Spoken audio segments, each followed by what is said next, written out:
شالوم خداوند بر شما عزیزان.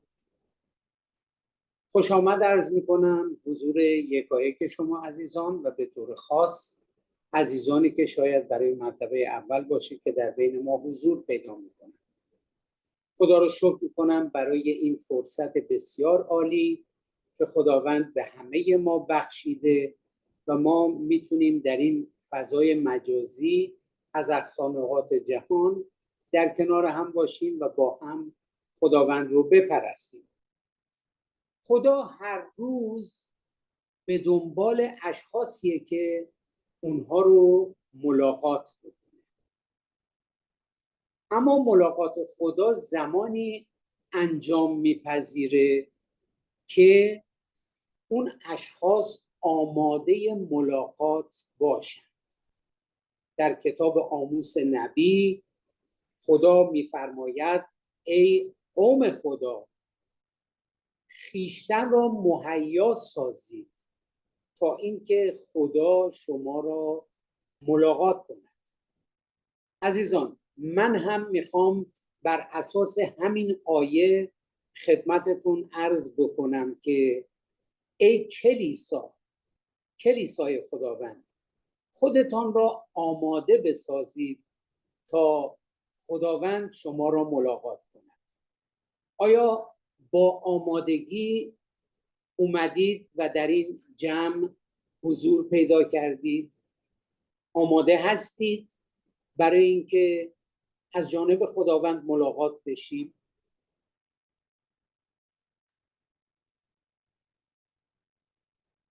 عزیزان، تا از جانب خدا ملاقات نشیم کاری انجام نمیپذیره. امروز شخص مورد نظر خدا میتونه من و یا شما باشیم. آیا با این آمادگی به حضور خداوند آمدیم؟ بیاییم از همین ابتدا قلب‌های خودمون رو باز کنیم و هر مانعی رو که میتونه در مقابل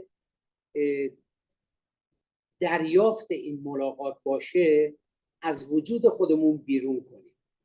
خودمون رو سخت نکنیم، بلکه آزاد بگذاریم تا خداوند ما رو ملاقات بکنه. قلبی که سخت باشه و مایل نباشه که ملاقات بشه، خدا او رو ملاقات نخواهد کرد. پس بگذاریم که در آرام خدا قلب ما رو، افکار ما رو، وجود ما رو لمس بکنه و ما رو ملاقات بکنه. عیسی مسیح فرمود من بر در قلب شما ایستاده و در را میکوبم. اگر کسی صدای مرا بشنود و در قلب خود را بگشاید، من به نزد او در خواهم آمد و با وی سر یک سفره خواهم نشست و با او شام خواهم خورد. باید توجه داشته باشیم که ما نیامدیم تا خدا رو ملاقات کنیم. خدا ما رو ملاقات خواهد کرد. عیسی به شاگردانش فرمود شما مرا بر نگزیدید، بلکه من شما را برگزیدم. آمین. ضمناً باید همه ما به یاد داشته باشیم که خدا احتیاج به آمادگی نداره. خدا همیشه و در هر وقت آماده است برای اینکه ما رو ملاقات کنه. این ما هستیم که باید آماده ملاقات باشیم. و باز هم عرض میکنم تا زمانی که خدا ما رو ملاقات نکرده کاری در ما انجام نمیپذیره و تغییری در وجود ما در واقع به وجود نخواهد آمد. یعنی باز هم بعد از این پیام و امروز نریم بگیم که چرا خدا منو بازم ملاقات نکرد. به خاطر اینکه آماده ملاقات نبود. بازم از شما درخواست میکنم که بیاییم خودمون رو آماده ملاقات بکنیم. خدا میخواد که ما رو ملاقات بکنیم. و اگر فکر میکنیم که تأخیری در این ملاقات یا ملاقات ها صورت پذیرفته، این تأخیر از جانب خدا نبوده، بلکه به دلیل عدم آمادگی ما بوده عزیزان. اما منظور من از آمادگی چه چیزی میتونه باشه؟ ما چگونه باید آماده باشیم؟ چی فکر میکنید در این ارتباط؟ یه لحظاتی یه خورده به فکر خودتون مراجعه کنید و ببینید که ما چگونه باید آماده باشیم تا خدا ما رو ملاقات بکنه. ما باید عزیزان با اشتیاق و با تشنگی به حضور خدا بیاییم و این اشتیاق و تشنگی رو به خدا نشان بدیم. در مزمور 42 آیه 1 نویسنده مزمور میگه چنان که آهو برای نهرهای آب شدت اشتیاق دارد، همچنان ای خداوند جان من اشتیاق شدید برای تو را دارد. چقدر زیباست و چقدر صحبت از نهرهای آب شد در سرودهایی که خواندیم. این نهرها آب جاری خواهد شد زمانی که ما اشتیاق و تشنگی خودمون رو به خداوند اعلام کنیم. آیا عزیزان این اشتیاق و تشنگی در ما دیده میشه؟ به فیض خداوند که اینطور باشه. اگر خدا این اشتیاق و تشنگی رو در ما ببینه، نهر خودش رو جاری خواهد ساخت. عزیزان فکر میکنید چه چیزی میتونه مانع جاری شدن نهر خدا باشه؟ بازم میخوام که لحظاتی فکر کنید و ببینید که چه چیز میتونه مانع بشه از اینکه نهر خدا در وجود هر یک از ما جاری بشه. به صلیب مسیح نگاه بکنید. میتونیم همه ما به اون نگاه کنیم. از 2 تکه چوب تشکیل شده. چوب عمودی و چوب افقی. 2 تکه چوب. چوب عمودی رابطه ما رو با خدا نشان میده و چوب افقی رابطه ما رو با سایرین، با دیگران نشان میده و نقطه تلاقی بین 2 چوب رابطه ما رو با خودمون نشون میده. متوجه شدیم هممون؟ خب خدا رو شکر. عزیزان وقتی که رابطه ما با خدا در چوب عمودی صلیب حل و فصل میشه با خدا، یعنی به عیسی مسیح خداوند ایمان میاریم و نجات خودمون رو دریافت میکنیم،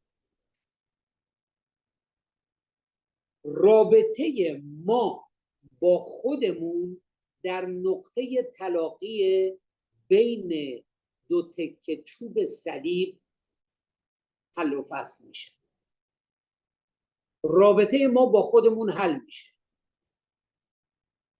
خیلی ها با خودشون مشکل دارن. میدونستین؟ یا اصلا میتونم من اینجوری این عبارت رو بگم، این جمله رو ادا کنم که همه ما با خودمون مشکل داریم.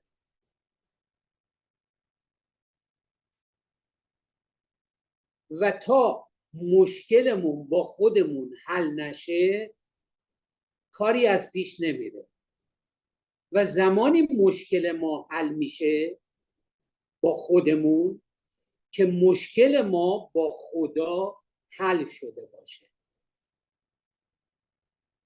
وقتی که خدا و ما مشکلمون رو با هم حل و فصل کردیم، یعنی چی؟ یعنی به عیسی مسیح خداوند ایمان آوردیم و نجات یافتیم، مشکل ما با خودمون حل میشه. سعدی شیرین سخن اینطور میگه: همه از دیگران مینالند، من از خویشتن. پس بیایم عزیزان از دیگران ننالیم، در واقع از خویشتن خود باید بنالیم و باید این خویشتن خودمون رو در پای صلیب عیسی مسیح ببریم و حل و فصلش کنیم. عزیزان وقتی که رابطه ما با خدا در چوب عمودی صلیب حل و فصل میشه، رابطه ما با خودمون در نقطه تلاقی بین دو چوب صلیب حل و فصل میشه و سپس رابطه ما با دیگران حل و فصل خواهد شد. یعنی دیگه با هیچ کس مشکلی نخواهیم داشت. خدا همیشه در طول تاریخ به فکر انسان بوده و انسان همیشه در نقشه خدا قرار داشته، چون که خدا در ابتدای آفرینش خودش، در ابتدای خلقت، انسان رو به شباهت خودش می آفریده.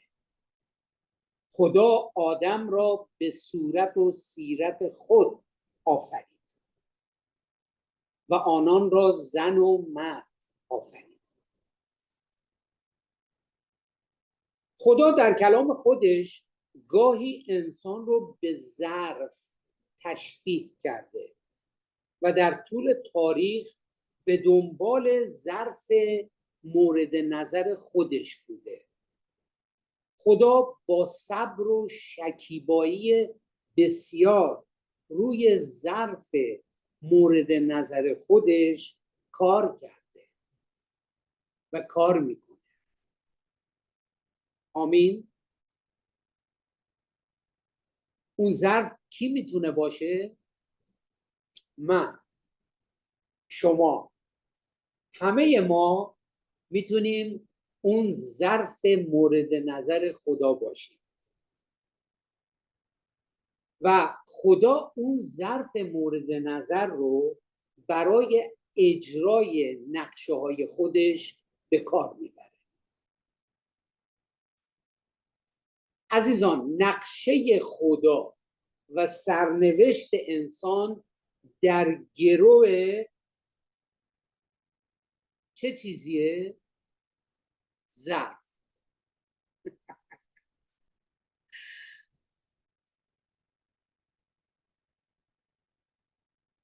در گرو ظرف یعنی ماها.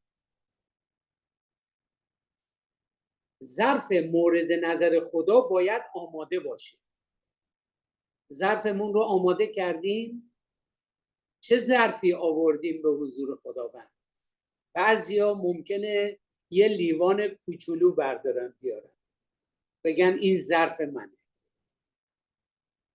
اما اگر بخوایم دقت بکنیم باید برداریم یه تشت یا یه وان بیاریم به حضورش، بگیم خدایا پر کن، نهر خودت رو جاری بساز، این ظرف منه. خدا در کتاب اعمال رسولان، ما کلیسای اعمال رسولان هستیم، همیشه باید یه اشاره‌ای به کتاب اعمال رسولان یا اعمال روح القدس داشته باشیم. در کتاب اعمال رسولان باب 9 آیه 15 خدا میفرماید پولس ظرف برگزیده من است. و پولس که دشمن خدا و ایمانداران بود میشه بزرگترین رسول عیسی مسیح، یعنی ظرف برگزیده خدا. ما هم امروز میتونیم ظرف برگزیده خدا باشیم. آمین. ایمان دارید که ما میتونیم ظرف برگزیده خدا باشیم؟ آمین. آمین. روزی یه خادمی میشنیدم شهادت زندگی خودش رو میداد، همینطور که ما جمع میشیم و بعضی از عزیزان شهادت هایی رو میدن.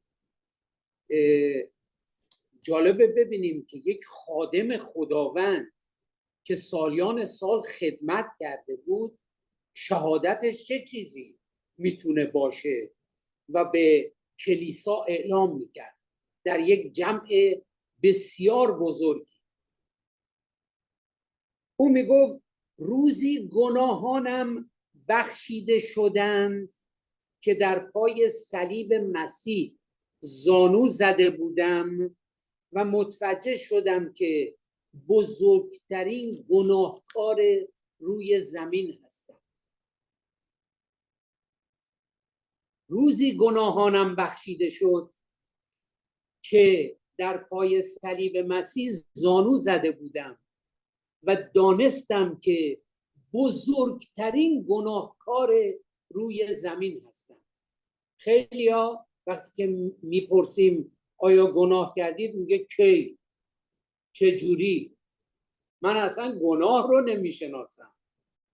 یعنی خودش رو با مسیح مقایسه میکنه و میگه من اصلا گناه رو نمیشناسم، چون کلام خدا میگه گناهی در او، یعنی در مسیح یافت نشد و او گناه رو نمیشناخت چون که خداوند بود.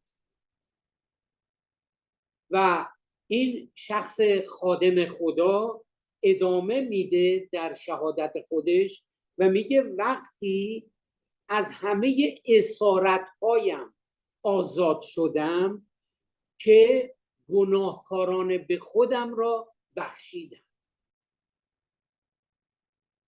وقتی که گناهکاران به خودم رو بخشیدم اون موقع بود که از همه اسارت‌هام آزاد شدم.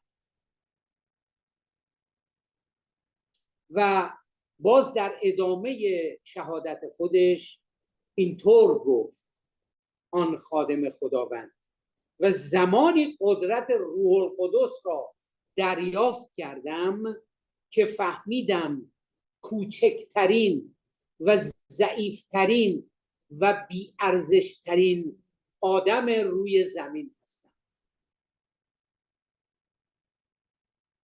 خیلی ها اگر توجه بکنید اینطور میگن خدا لیاقتی در من دید که من چقدر شایسته هستم و روح القدس رو به من داد، در صورتی که به همچین شخصی خدا روح القدسش رو نمیده، چون که میگه این فیض یا این برکت روحانی و آسمانی، این قوت خداوند که جاری میشه به اشخاصی عطا میشه که دانستن که لایق نیستن.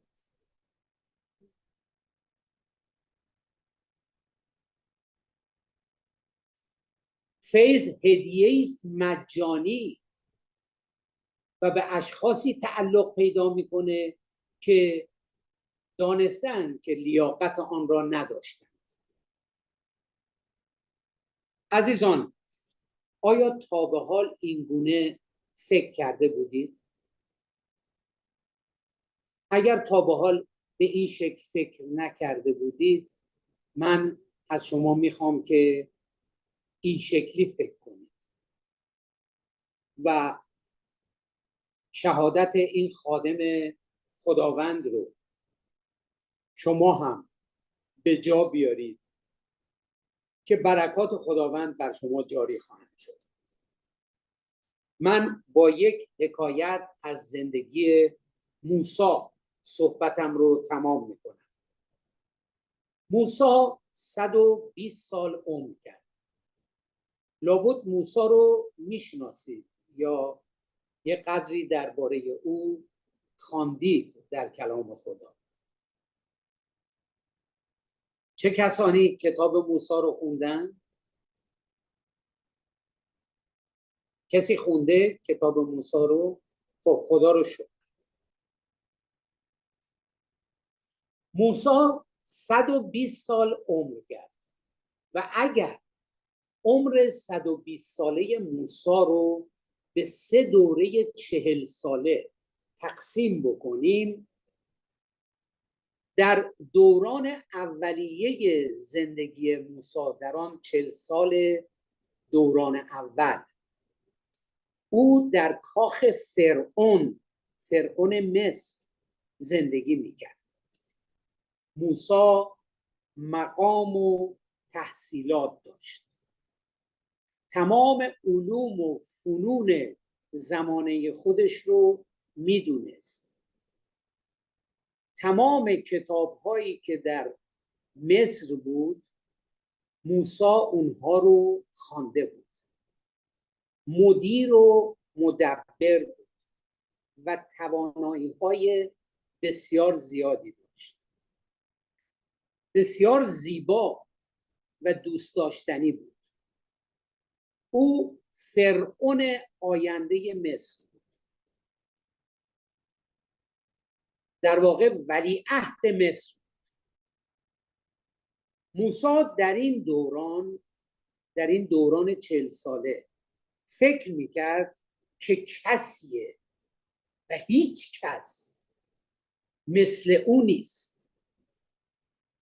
یعنی تاپترین شخص روی زمینه.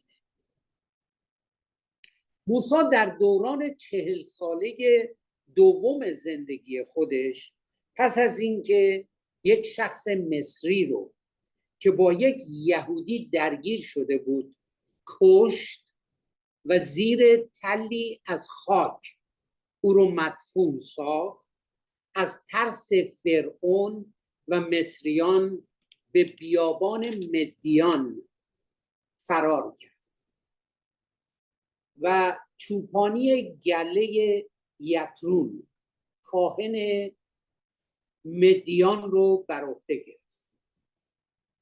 روزی موسی زمانی که گله گوسفندان رو در بیابان میچرانید، بوته‌ای مشتعل دید که در کوه حوریب میسوخت، اما شعله اون پایان نمیپذیرفت. برای موسی خیلی جالب بود و این منظره بسیار جالب و هیجان انگیزی بود. موسی برای دیدن آن به کوه رفت و در حضور خدا قرار گرفت. خدا فرمود موسی نعلینت را از پایهایت بیرون کن، کفشاتو درآر. چرا؟ زیرا که مکانی که در آن ایستاده ای زمین مقدسی است. زمین مقدسه، اما موسی تو مقدس نیستی. کفشاتو از پاهات بیرون کن. نعلین در کلام خدا اگر بعضی جاها دقت کرده باشید در واقع به معنای استعدادها و توانایی‌ها آمده.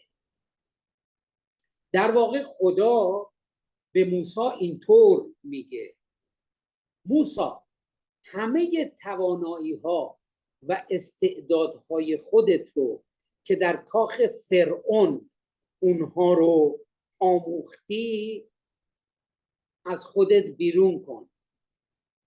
اونها باعث عزت تو نخواهند. البته که خدا بی انصاف نیست، نبوده و نخواهد بود و به توانایی های موسی حسادتی نداشت، بلکه بسیار خوشحال بود و افتخار میکرد که چنین رهبری رو برای قوم خودش داشته باشه. خدا تمام توانایی های موسی رو تقدیس کرد و برکت داده، برکت مضاعف، و به او پس داد تا در رهبری قوم خدا در بیابان از اونها بهره ببره. اما موسی به خاطر قدوسیت خدا دراز به دراز روی زمین نقش بر زمین شده بود و از ترس روی خودش رو پوشانیده بود و صورت خودش رو به روی خاک میمانید. خدا فرمود ای موسی، من تو را رهبر قوم خود میسازم. پس رفته و قوم مرا از مصر بیرون بیاورد. موسی از مصر گریخته بود و تونسته بود که بگریزه، فرار کنه و به بیابان رفت. اما در حضور خدا نتوانست از دعوت خدا برای رهبری قوم خدا فرار کنه. موسی در بیابان هدف واقعی خودش رو پیدا کرد. گاهی اوقات عزیزان در بیابانهای زندگیه که ما هدف خودمون رو پیدا میکنیم. خیلی ها میگن ما در بیابانیم، پس بیاییم در بیابان زندگی خودمون هدف خودمون رو دریابیم. آمین. موسی که نقش بر زمین شده بود و صورت خودش رو بر روی زمین میمالید، گفت من کیستم که رفته و قوم تو را از مصر بیرون بیاورم. موسی که در دوران 40 ساله اول زندگی خودش در کاخ فرعون تصور میکرد که کسیه و جز او کس دیگری نیست و او تاپترین فرد روی زمینه، در دوران 40 ساله دوم زندگی خودش در بیابان فهمید که کسی نیست. موسی در دوران 40 ساله سوم زندگی خودش، زمانی که رهبری قوم خدا رو در بیابان بر عهده داشت، دانست که خدا اشخاصی رو به کار میبره که دانستن که کسی نیستن. اونهایی که فکر میکنن که کسی هند، اونا رو خدا به کار نمیبره. اونهایی رو به کار میبره که فهمیدن کسی نیستن، مثل اون خادم بزرگ خدا و اون شهادت هایی رو که داد. عزیزان ما چطور؟ ما در کدام دوره از زندگی خودمون هستیم؟ دوره اول یا دوره دوم و یا دوره سوم؟